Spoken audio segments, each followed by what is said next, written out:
Click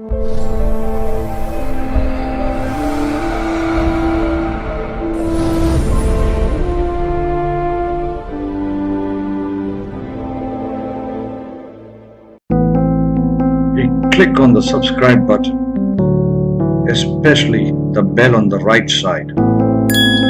Otherwise, you will miss the latest videos. जय गुरुदेव। सप्तऋषि astrology में आप सभी का स्वागत है। और आज का वीडियो जो हम बात करने वाले हैं ये हमारा भृगु नाड़ी या नंदी नाड़ी सिस्टम के ऊपर आज हम बात करेंगे।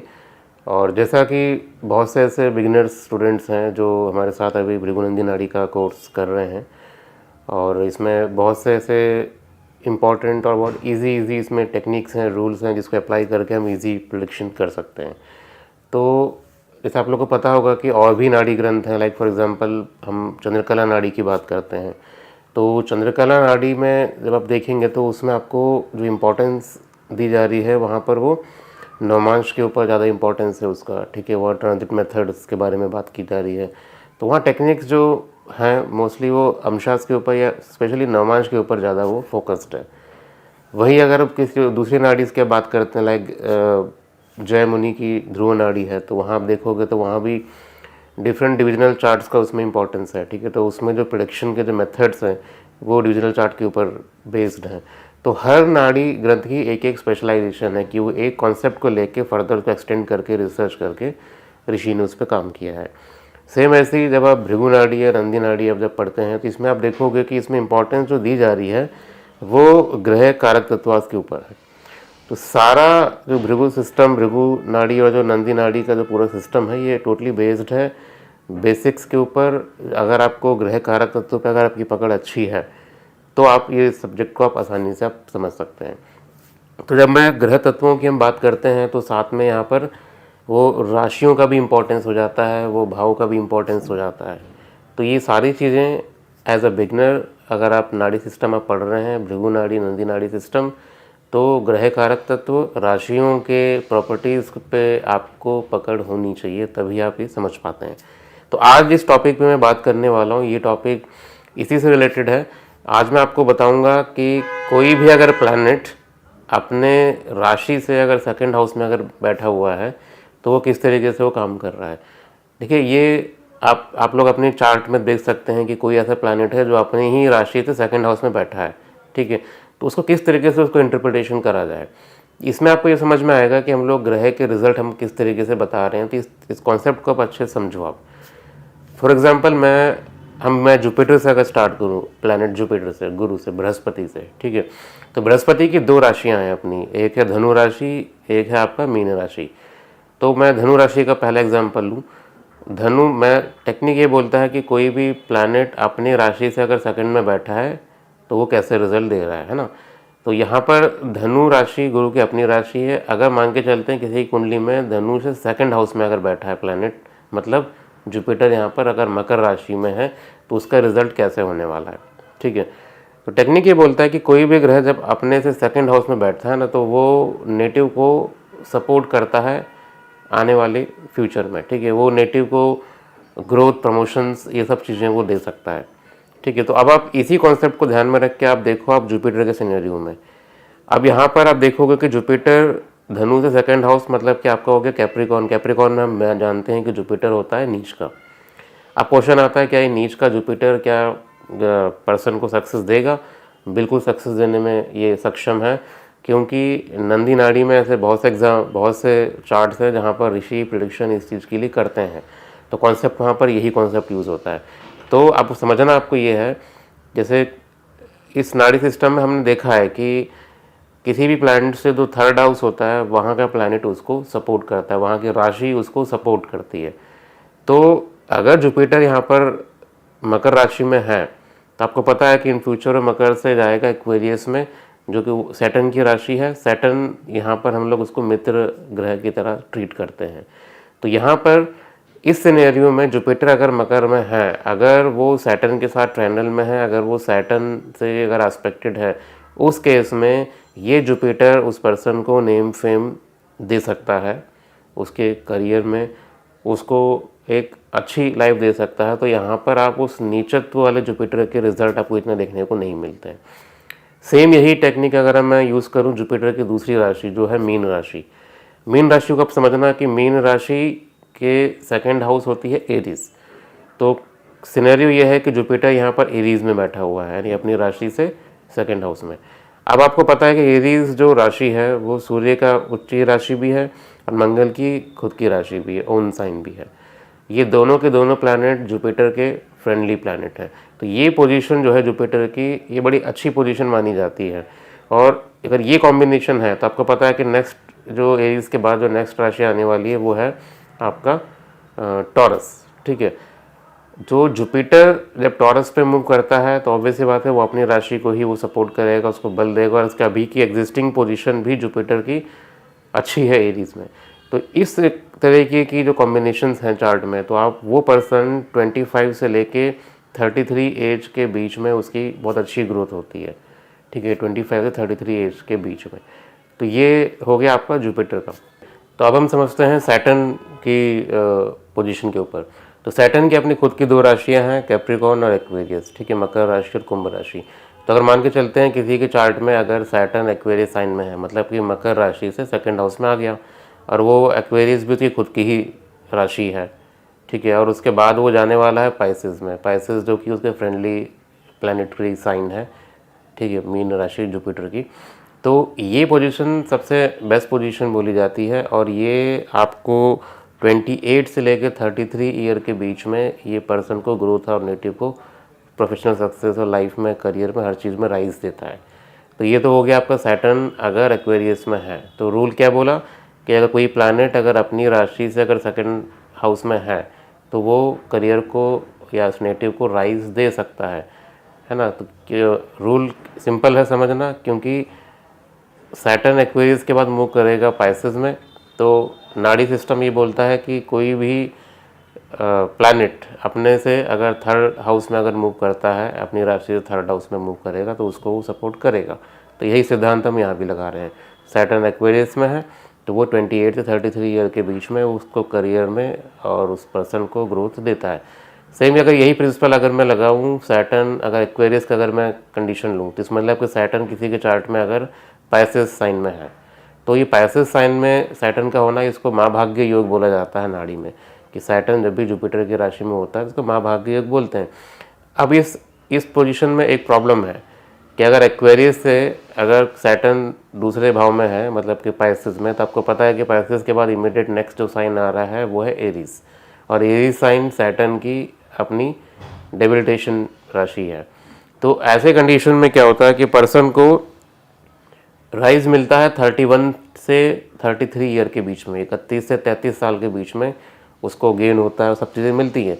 बट आपको पता है कि यही सैटर्न आगे जाके डेबिलिटेशन में जाने वाला है, तो ये पर्सन की राइज तो होती है बट एक वो टेम्परेरी होती है, उसके बाद दोबारा उसको डाउनफॉल देखना पड़ता है। तो ये सैटर्न का सिस्टम है। तो आई होप ये आपको क्लियर हो गया होगा कि हमें सिस्टम कैसे चला रहा हूँ। कोई भी प्लैनेट अपनी राशि से सेकंड हाउस में बैठा हो, उसके रिजल्ट डिकोड करने के लिए आपको क्या करना है कि वो उसकी अभी की राशि आप देखें, और नेक्स्ट जो इमीडिएट जो नेक्स्ट हाउस में जो राशि आने वाली है उसको देखें। वो आपको उसका रिजल्ट आपको डिकोड करने में आपकी हेल्प करेगा। तो सैटर्न और जुपिटर के बाद अब हम डिस्कस करते हैं एक और प्लैनेट का, लाइक मून का। ठीक है, चंद्रमा का लेते हैं एग्जाम्पल। तो चंद्रमा की खुद की राशि है कर्क राशि, तो उससे सेकंड हाउस हमारा बना लियो। तो अगर किसी की चार्ट में अगर आपका चंद्रमा अगर लियो साइन में है, सिंह राशि में है, तो क्या रिजल्ट होगा। तो जैसा कि मैंने बताया कि आपको देखना है वो पर्टिकुलर राशि जहाँ पर अभी मून बैठा हुआ है। तो मून है सन की राशि में लियो, और ये एक फ्रेंडली प्लैनेट है, तो इसमें कोई दिक्कत नहीं होती। तो ये पर्सन आदमी के अंदर ना एक प्राउडी नेचर लेके आता है। ठीक है, एक उसके अंदर सेल्फिशनेस की भावना भी लेके आता है। और इसी के बाद नेक्स्ट जो राशि आने वाली है वो है इनका वर्गो। तो इस तरीके के पर्सन के लिए ये रिज़ल्ट कैसे देगा, ये आप समझो कि ये रिज़ल्ट देता है उसको एक लॉसेस के फॉर्म में। ठीक है, उसके लाइफ में उसको चीटिंग से गुजरना पड़ता है या वो चीटिंग करता है। ठीक है, सेल्फिशनेस की भावना मैंने पहले ही बताया कि ये कॉम्बिनेशंस उसको दे सकता है। अननेसेसरी एक्सपेंसेस ये भी देता है, और ये कि मांगल्य योग भी क्रिएट करता है, जो कि मैरिज सेरेमनीज़ ये बाकी चीज़ें भी लाइफ में जल्दी इनकी लाइफ में होती है। तो सेम ऐसी पोजीशन अगर मैं सूर्य के लिए बात करूं, तो सूर्य की खुद की राशि है लियो, ठीक है। उससे नेक्स्ट सेकंड हाउस में अगर सूर्य बैठा है, मतलब कि लियो सेकंड हाउस हो गया आपका वर्गो। अगर वर्गो में सूर्य बैठा है, ये भी फ्रेंडली साइन है सूर्य के साथ। ये सूर्य की सारी प्रॉपर्टीज़ को उसको देता है, वो एनहेंस करता है। बट इसके बाद जो नेक्स्ट साइन आने वाला है वो है लिब्रा, जो कि सूर्य का डेबिलिटेशन वाली राशि है। तो ऐसे पर्सन क्या होता है कि इनके अंदर भी एक प्राउड वाला इसको भी नेचर मिलेगा, ठीक है। लाइफ में इनिशियल लेवल पे इनको काफ़ी अच्छा इनको ग्रोथ और सक्सेस मिलती हैं, ठीक है। एजुकेशन में भी अच्छा करते हैं, सब करते हैं। बट एक टाइम के बाद ये इनके लाइफ में एक डाउनफॉल स्टार्ट होता है। स्पेशली इनके फादर की लाइफ मिजरेबल हो जाती है। क्यों? क्योंकि आपको पता है कि यही सूर्य आगे नेक्स्ट जाके डेबिलिटेशन साइन में जाने वाला है।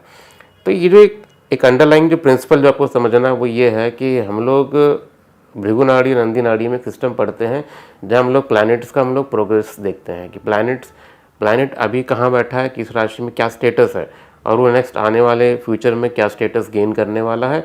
और इवन अगर आप उसका पास्ट देखना है तो वही प्लैनेट प्रीवियस साइन में किस स्टेटस के साथ वो आ रहा है। तो ये आपको हेल्प करता है उस ग्रह की स्ट्रेंथ को जज करने में। और देखिए एग्जाम्पल के लिए मैंने मून में बताया कि चंद्रमा जब अपने से सेकंड हाउस में बैठता है, मैंने बताया कि लॉसेस भी कराएगा, एक्सपेंसेस भी कराएगा, चीटिंग होने की या चीटिंग करने की संभावना देता है, ठीक है। ये सब क्यों? क्योंकि ये सारे कारक तत्व चंद्रमा के हैं। तो जैसा मैंने बताया कि प्रिंसिपल ये बोलता है कोई प्लैनेट अगर अपने ही राशि सेकंड हाउस में बैठे तो वो उसकी कारक तत्वास के उसके पोर्टफोलियो को वो एनहेंस करेगा, वो उसके कारक तत्व को एनहेंस करता है। अब वो एनहेंस करके वो नेगेटिवली एनहेंस कर रहा है कि पॉजिटिवली एनहेंस कर रहा है, इट डिपेंड्स अपॉन कि वो जो थर्ड राशि आने वाली है वो कैसा आने वाला है। तो आपको ये तीनों प्रिंसिपल्स को आपको मिक्स करना है। आप कोई भी प्लैनेट्स का रिजल्ट आप बता सकते हैं। आप अपने ही चार्ट में आप देखिए कि कोई ऐसा प्लैनेट है जो अपने राशि से सेकंड हाउस में अगर बैठा है, उसको आप देखो, वो करंट पोजीशन आपकी बताएगा कि आप बाय बर्थ आपको क्या सिचुएशन मिली है उस ग्रह कारक तत्वों के रिलेटेड, है ना। वो ग्रह के जो कारक तत्व जो पोर्टफोलियो हैं वो आपके लाइफ में आपको मिले होंगे। बट वो इमीडिएट जो नेक्स्ट राशि होगी ना वो बताएगा उसका फ्यूचर भी। तो एक बहुत इंटरेस्टिंग प्रिंसिपल है। इसी प्रिंसिपल को लेके बहुत से टेक्निक भृगु और नंदी नाड़ी में बनते हैं। अपने चार्ट पे इसको लगाइए। कोई डाउट हो, कुछ क्वेश्चंस हो, आप कमेंट सेक्शन में आप डालिए, मैं उसका रिप्लाई करूंगा। अगर ज़रूरत पड़ेगी तो मैं बाकी के बचे हुए प्लैनेट्स के भी हम लोग वीडियो बना सकते हैं, ठीक है। तो आप कमेंट्स करिए और कोई डाउट हो बताइए। और कोई भी अगर भृगु नंदी नाड़ी सीखने में इच्छुक है तो हमारे ऑनगोइंग कोर्स अभी वो ज्वाइन कर सकते हैं जो कि हिंदी में होने वाला है। Thank you.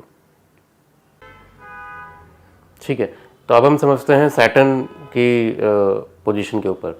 तो सैटर्न की अपनी खुद की दो राशियां हैं, कैप्रिकॉर्न और एक्वेरियस, ठीक है, मकर राशि और कुंभ राशि। तो अगर मान के चलते हैं किसी के चार्ट में अगर सैटर्न एक्वेरियस साइन में है, मतलब कि मकर राशि से सेकंड हाउस में आ गया, और वो एक्वेरियस भी उसकी खुद की ही राशि है, ठीक है, और उसके बाद वो जाने वाला है पाइसेस में। पाइसेस जो कि उसके फ्रेंडली प्लानिटरी साइन है, ठीक है, मीन राशि जुपिटर की। तो ये पोजीशन सबसे बेस्ट पोजीशन बोली जाती है। और ये आपको 28 से लेकर 33 ईयर के बीच में ये पर्सन को ग्रोथ और नेटिव को प्रोफेशनल सक्सेस और लाइफ में, करियर में, हर चीज़ में राइज देता है।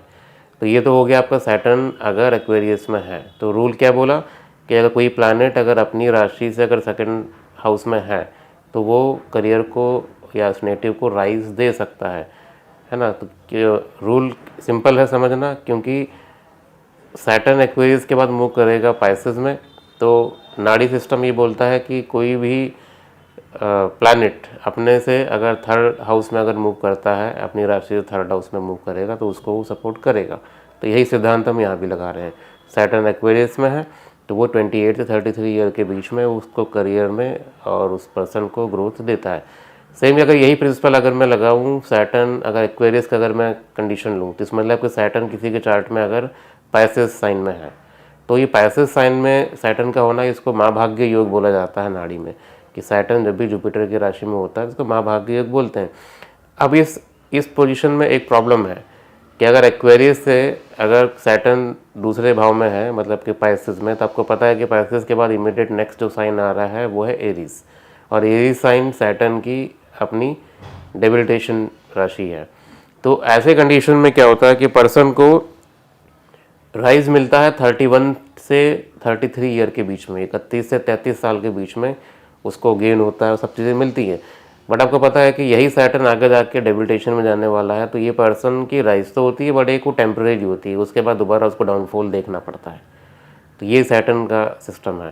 तो आई होप ये आपको क्लियर हो गया होगा कि हमें सिस्टम कैसे चला रहा हूँ।